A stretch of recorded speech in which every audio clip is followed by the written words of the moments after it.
my lovely little gemstones, it's Saphira, and welcome back to Fluffuary, a month-long event dedicated to standard-side ships of all kinds. This is Day 13, Intrulogical. The title is Passing Notes. In the summary, Logan takes an elective science course his senior year, and ends up sitting next to his friend's crude, immature brother who insists on passing him notes every class period. Eventually, Logan realizes the hidden message he's been missing.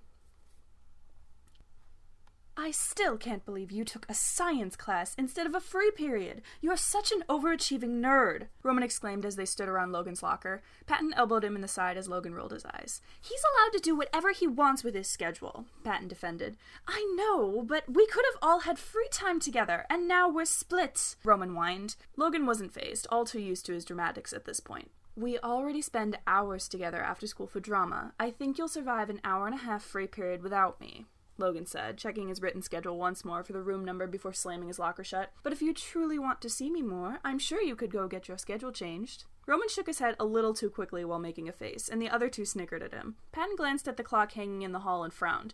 You'd better get going, Lo. You're gonna be late. Logan checked and nodded. You're right. I'll see you two after school. They waved as he headed off towards the science hallway, thankfully arriving with a few minutes to spare. Every spot at the lab tables had a small slip of paper folded into a tent on it, and looking closer he saw they were name tags. Right, he'd heard that this teacher was a fan of arranged seating charts, especially at the beginning of a new semester. He found his name and was thankful it was in the front of the room. Sitting in the back made it harder to focus, mostly because the students sitting back there usually didn't care to be in class. He took his seat and set down his notebook and pencil case, as well as the script for the spring musical that he still needed to read through. As other students came into the room, he flipped it open and skimmed the first few pages. A minute later, the bell rang and the teacher walked into the room, welcoming them and introducing himself. Then, as he was passing out copies of the syllabus, the door opened and a disheveled, very familiar face waltzed in. Sorry I'm late, he announced, and the teacher just sighed, shaking his head. Just take your seat, please, he told him, pointing at the only open seat, right next to Logan. The young man grinned, happily bouncing over to him and slamming his stuff down on the table. Quietly, Remus. My bad, Remus sung, not at all apologetic. He then turned to Logan, still with that wide, slightly unhinged grin. Hi, Logan. Didn't know you were taking this class. Hello, Remus, Logan greeted neutrally, suddenly feeling a small pang of regret at not taking that free period after all. He wasn't exactly strangers with Remus, but he wasn't close to him either. Their interactions boiled down to the few times he and Patton hung out at Roman's house, and Remus was there. Roman didn't exactly get along with his twin, so he tended to spend time with his friends elsewhere. As such, Logan didn't know much about Remus. He knew he was loud and crude, disruptive in class, extremely creative with his language, and he was friends with Virgil and Ernest, two other seniors who were part of the drama department. Logan wondered if the teacher had possibly placed them at the same table for a reason, since Logan was an overachieving teacher's pet, according to Roman. Perhaps he thought he might be able to encourage Remus to focus. Unlikely, considering the other kid had already pulled out his notebook and started doodling. Logan shrugged. If he was drawing, he would at least be quiet. He opened his own notebook, making notes of anything important the teacher said about assignment deadlines or test dates, ignoring the loud scratching of Remus's pencil beside him. That is, until there was a loud rip of paper, and a moment later, something hit Logan's elbow. He stared at it curiously, then up at Remus, who had gone back to his doodling, a corner of his notebook paper conspicuously missing. Logan grabbed it and put it in front of him, debating whether or not to open it or just throw it away. Either way, he would save it for the end of class. He wouldn't let Remus distract him. Two more folded paper pieces hit him over the course of the class period, and each time Logan took it and placed it carefully in the pile in front of him. He could feel Remus getting frustrated at him, but he didn't let that bother him. Once the bell finally rang and class was over, Logan stuffed the notes in his pockets to deal with at a later time. He grabbed his things and left the classroom while Remus was called aside by the teacher, heading to his locker. Roman and Patton met him there, having already gotten their stuff from their own lockers. So, Roman said, leaning against the neighboring locker smugly, how was your class? Interesting.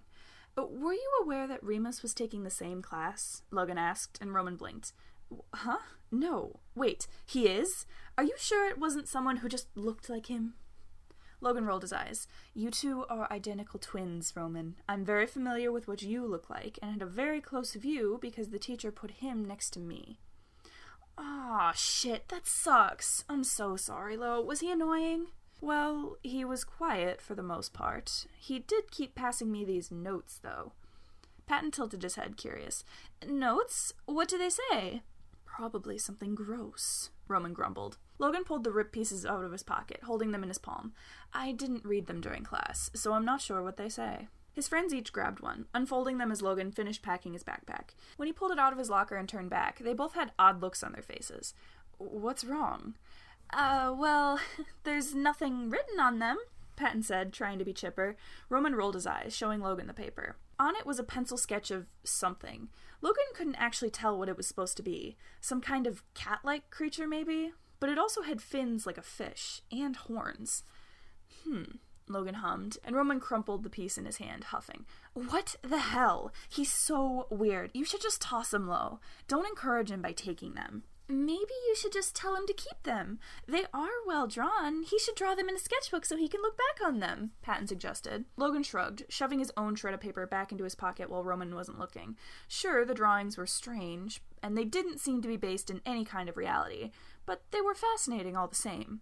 It was clear Remus had a talent for drawing. The shading on the horned cat-fish creature made it look almost real. We should get going. Mr. Sanders wanted us to be there early today. Logan changed the topic, and thankfully his friends allowed it. The three of them walked down to the auditorium together, quickly forgetting about Remus and his strange behavior. All of them except for Logan, who couldn't quite push from his mind the excited, childlike glee in Remus's eyes when he passed that first note across the table. It became a routine after a while. Logan would go to his 4th-hour class, Remus would come in late and immediately start drawing in his notebook, occasionally passing the notes to Logan, who would stash them in his pocket. He didn't throw them away. As disturbing as some of the sketches could be, Logan could tell that Remus wasn't trying to gross him out. What he did want, though, he wasn't entirely sure. He wasn't sure, that is, until Logan was sitting backstage one day watching the actors run through the show, and he pulled out one of the notes to examine it. It was some kind of tentacled monster, most likely inspired by their recent lectures about deep-sea life. Again, Logan had to marvel at the technical skill behind it. Both of the Prince twins were incredibly talented, apparently, because Roman had his art hanging up all over his room and had been displayed in the school several times as well. Something shifted behind him, and a voice spoke beside his head. Is that Remus's? Logan jumped, folding the note quickly and turning to look at who had snuck up on him. Ernest, the head of costume design, who had a knowing smile on his face. What did you say? Logan asked, playing dumb. He was a little embarrassed to be caught staring at the note, even though logically he knew he had no reason to be. Ernest rolled his eyes, pointing at the crumpled piece of paper in his hand. That note, it's from Remus, right? The stage manager quickly glanced out on stage, gauging where his friends were. He really didn't want either of them to walk in on this conversation, especially since they had advised him to simply get rid of the sketches. Thankfully, neither of them would be on his side of the stage for a while. Logan sighed. Yes, it is. He's been giving them to me during class. I'm not certain why, though. The costume designer snickered. Maybe he wants to impress you with his incredible drawing skills, he said sarcastically. Logan slipped the note back into his pocket. Well, they are incredible, in a technical sense. He has a very impressive grasp of anatomy and shading. He tried to speak neutral about it, lest Ernest get the wrong idea. The other hummed. I wouldn't know. He doesn't show his drawings to anyone. At that, Logan furrowed his eyebrows. What? But he's been doing this for nearly a month now, and I never asked him to show me his drawings. Ernest pressed his lips together tightly, but it wasn't out of anger. There was something else behind it. I don't know, Logan. You're smart. I'm sure you can figure out what's going on in his weird little head. But you're his friend, aren't you? He laughed, walking away. You think he tells me anything? Logan huffed, turning back to what was happening on stage. He did know. He had to know. Ernest was acting too suspicious to not know what was going on in his friend's head, but clearly he wasn't going to tell him. He tried to put it out of his head, but something was bothering him. Ernest had known the sketch was Remus's, which told him that he must have seen Remus's drawings at least a few times in order to recognize it. But if Remus was as secretive as he sounded with his sketches, then that would be difficult. So maybe he wasn't that secretive. Even so, there was something weird about what had been happening every time they were in class. He wasn't an artist, but he knew Roman, and he knew that Roman was protective of his sketchbook and almost never ripped anything out of it. If he did draw something for someone else, it was on a dedicated page that he tore out. He threaded his fingers through his hair, frustrated. It didn't make any sense, but then again, Remus had never made much sense to him. Tomorrow, he had science. He vowed he would watch Remus a little closer, to try and figure out why he was exhibiting this extremely odd behavior. Logan got to class early, pulling out a book and skimming it as he watched other students filter into the classroom. Then, for the first time since the beginning of the semester, Remus actually arrived 3 minutes before the bell rang. As always, the other students shot a wide, toothy smile his way before cracking open his notebook, noticeably thinner than it had been a month ago, and sketching immediately. Logan watched him out of the corner of his eye, just in case Remus noticed what he was doing, and what he was seeing didn't make any sense. For his sketch, Remus didn't start with any kind of skeleton or outline, which Logan would have expected. Instead, he drew a distinct shape and was working out from there. But it wasn't a circle or a square, like he would have thought. It was a heart? Logan eventually abandoned his facade of reading as he watched Remus draw, expanding the heart into a head shape, adding too many eyes and a wild mane that masked the starting shape. By the time he was done and tearing out the drawing, it was 15 minutes into class, and Logan had done nothing but stare at Remus's hand as he drew. He had to force himself to look forward as Remus folded it and tossed it his way, immediately starting another. Once again, he began with a heart, but this time it was much smaller and ended up turning into a nose. Why was he drawing hearts? Was that just a part of his drawing process, or was there something more to it? Did it have to do with how he would tear out every drawing and give it to him? Should Logan respond now that he knew this? Remus had been giving him these notes for over a month now, and he'd never said a word. Would it be rude to mention it now, especially since he'd only noticed it because he was watching over his shoulder? He couldn't tell his friends. Roman didn't like his brother, and Patton was wary of him as well, and he didn't know Virgil or Ernest well enough to approach them with something as big as this, although he had a feeling they were both in on whatever game Remus was playing. While he was pondering, the bell rang and he broke out of his trance to see Remus bouncing out of the classroom, with 3 more folded notes sitting in front of him. Logan shook his head, blinking rapidly to wake himself up. As he was gathering his things, he heard the teacher call his name. Yes? The teacher's eyes were concerned. I noticed you didn't open your notebook today. Do you need me to move you to a different spot? No, why would you? I saw you watching Remus this class. You're a very bright student, and I want to make sure you're not being distracted. Logan shook his head quickly. No, I'm not. I'm just not feeling very well today. I'll be better next week, I promise. He couldn't get moved now, not when he was so close to figuring out this puzzle. The teacher hummed, accepting his answer. All right then. Don't hesitate to tell me if you think you'd benefit from a seat change. I won't, thank you. Logan agreed, rushing out of the classroom and toward his locker where Roman and Patton were waiting. He made up an excuse of needing to ask a question about an assignment, shoving the notes deeper into his pocket. They didn't question him, letting him know that Mr. Sanders had gotten sick and that rehearsal was canceled. Never had he been so thankful that their director had a penchant for getting sick often. Logan ran up to his room as soon as he got home and pulled the notes from his pocket, throwing them onto his desk onto the sizable pile already there. He took a seat and grabbed a permanent marker, then began opening them up one by one.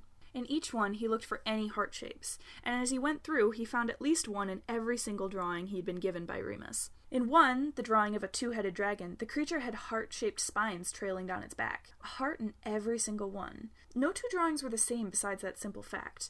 He couldn't believe he hadn't noticed it before. With them traced in marker, they looked so obvious. He wanted to ask what it meant, but he knew the answer was obvious. Now the only question was, what should he do now? Logan pushed the hand-drawn notes away, reaching for his own notebook and cracking it open. It was time to plan, something he did best. Tuesday, he was ready. His heart was racing the entire day. He was both excited and nervous for what he was going to do. Once he did it, he knew things would change. But after hours of planning over the weekend, he was certain it would be for the best. Finally, it was 4th hour. Again, Remus came to class on time, and again, he started drawing for Logan. It was difficult for Logan to pay attention, but he managed to take decent notes and avoid looking over at Remus. Instead, he kept his eyes on the clock in the corner. A minute before the bell would ring, he put his plan into action. Logan turned to a fresh page at the back of his notebook, and he did his best to tear out a piece discreetly so Remus wouldn't notice. He jotted something down quickly, and just before the bell rang, he nudged it over to Remus, making sure he saw it. The other student blinked, grabbing it slowly as if it was some kind of illusion, and unfolded it carefully. Then he got an odd look on his face, and he glanced up to see Logan smiling at him as the bell rang. Logan? Remus spoke, the first thing he'd actually said to him all semester since that first day. Meet me outside? Logan asked, holding his things with one arm. Remus nodded vigorously, slamming his notebook closed and swiping all of his pencils into his bag with one swoop. Do you mean it? Remus exclaimed as they stepped outside and stood to the side. I want to understand you, Remus, Logan clarified, looking quickly at the crumpled note in the other's hand. You've been giving me these notes all semester, and it took me until last Friday to understand why. You took forever, Remus complained playfully. Logan pursed his lips. Why didn't you simply tell me if you were so impatient? That would have been much faster, and you've never struck me as shy. Remus huffed at the suggestion, crossing his arms. Roman told me he didn't want me messing with his friends. So I decided that as long as you talk to me first, he can't get mad at me. Logan opened his mouth to argue that flawed logic, then decided against it. I see. So, do you mean it? Do I mean what? Don't mess with me! You gave me a note with a heart drawn on it, Logan. I obviously mean, do you like me? Do you have a crush on me like I've had one on you for literally years? That took Logan aback for a moment. Years? Really? I'm afraid I don't know you well enough to say I do, Remus. Remus's face fell, but Logan wasn't done. I believe now is the time you offer to spend some time with me so I can learn more about you. Are you asking me to ask you on a date? Logan raised an eyebrow and Remus laughed. I knew there was a reason I liked you. Okay, well then, will you go on a date with me, Logan? Why, of course. It's about time. Thank you all so much for listening. Make sure to like, comment, and subscribe to make sure you don't miss the rest of this series. If you like my writing and you want to hear more, you can check out the other videos on my channel, or my AO3 link is in the description if you'd like to read them for yourself. See you next time!